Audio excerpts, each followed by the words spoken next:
J'avais une sensation de présence qui se déplaçait dans la maison. J'ai commencé à entendre des bruits de pas et des chuchotements. Et là, je me suis demandé si c'était moi qui commençais à perdre la tête ou si je vivais vraiment un phénomène paranormal. J'osais pas bouger, mais j'ai pris mon téléphone et j'ai cherché sur Internet phénomènes liés à une maison hantée. Et ce que je trouvais sur Internet correspondait exactement à ce que j'étais en train de vivre dans cette maison. Sur les différents sites, il était conseillé de parler à l'entité parce que souvent, elle vient pour demander de l'aide. Du coup, ne sachant pas quoi faire, j'ai commencé à lui parler. Je lui ai dit, je sais que tu as besoin d'aide, mais s'il te plaît, je suis à bout, je suis fatigué. Est-ce que tu peux me laisser dormir?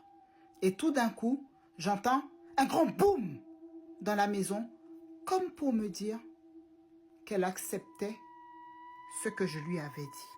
Je me suis endormie, j'ai pu dormir 1 heure parce qu'il fallait que je me réveille après pour aller travailler.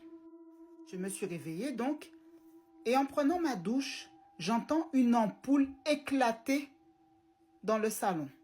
C'était la première fois que je voyais une ampoule exploser. En sortant chez moi ce matin-là, il faisait encore nuit. Et j'ai remarqué qu'il y avait énormément d'eau qui sortait de la gouttière comme si il avait plu.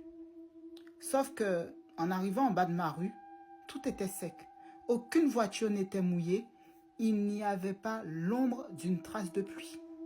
Quand j'ai emménagé dans cette maison, je trouvais qu'il faisait très froid. Mais je ne me suis pas trop attardée sur ça parce que j'ai emménagé fin décembre, je suis restée une partie du mois de janvier. Donc pour moi, c'était la saison qui voulait ça. En partant du coup travailler, je me suis dit, franchement, je ne retourne pas dormir dans la maison ce soir. Je vais aller dormir à l'hôtel. Donc, à ma pause entre midi et 2, je suis repartie dans la maison chercher un sac de sport avec quelques affaires dedans. L'atmosphère de la maison était vraiment bizarre et étrange. Dites-vous que la maison était très sombre alors qu'il faisait jour dehors. Je voyais des ombres du coin de l'œil qui se déplaçaient dans la maison. Franchement, j'avais vraiment peur. J'en avais parlé à une tante et elle était au téléphone avec moi et elle m'encourageait à prendre mes affaires et à sortir de la maison au plus vite. J'en avais des frissons. Je priais intérieurement, j'ai rassemblé mes petites affaires et je suis sortie. Mais je peux vraiment vous dire que je sentais que cette maison ne voulait pas de moi. En arrivant à l'hôtel, j'ai commencé à réfléchir. J'avais peur que les phénomènes m'aient suivi à l'hôtel. Et je me disais, putain, mais en fait, je suis en train de vraiment perdre la tête. J'en ai donc parlé à très peu de gens. Parce que vous voyez ce genre d'histoire-là, quand vous racontez ça aux gens, on vous prend pour un fou. Quelqu'un m'a quand même conseillé de voir un prêtre orthodoxe. Parce que, soi-disant, ils sont plus calés pour ce genre de choses. J'ai donc cherché et je suis tombée sur un homme vraiment très sympathique. Il a dédramatisé la situation, il a essayé de me rassurer et il m'a dit qu'il allait m'aider.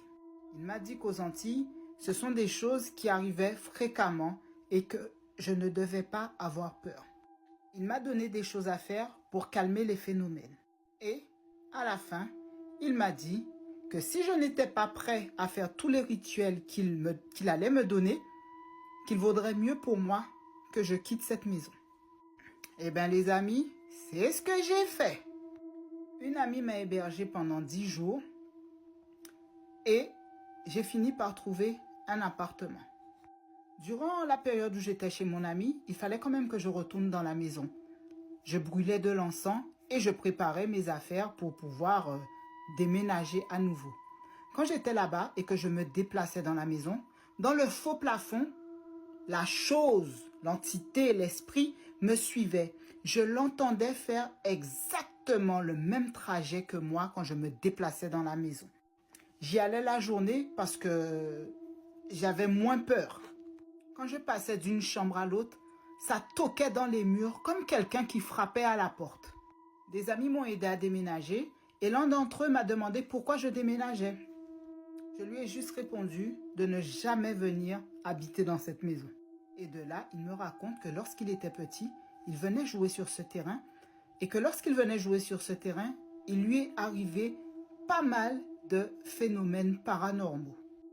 J'avais aussi une voisine à demi folle dans le quartier. Tout le monde la connaissait limite pour sa folie. Un jour, après la messe du samedi soir, je décide en fait de lui raconter. Sauf qu'elle savait déjà tout. Elle était déjà au courant de ce qui se passait pour moi dans cette maison. J'ai même cru que c'était elle qui faisait ça. En allant parler à certains voisins lors de mon départ, j'ai eu l'impression qu'ils étaient au courant de quelque chose. Après moi, la maison est restée vide plus d'1 an. J'ai appris que les propriétaires essayaient de la vendre sans succès. Cependant, un jour, j'ai vu un couple de retraités s'y installer et ils y sont restés. Je pense que tout allait bien pour eux. En tout, j'ai habité 15 jours dans cette maison. Il y a des cartons que je n'ai même pas eu le temps de défaire. Je suis rentré dans cette maison le 28 décembre et je suis sorti le 28 janvier. Et depuis que j'ai quitté cette maison, je n'ai plus jamais vécu de phénomènes paranormaux. Sauf que ça m'a gravé à vie et je m'en rappellerai toute ma vie.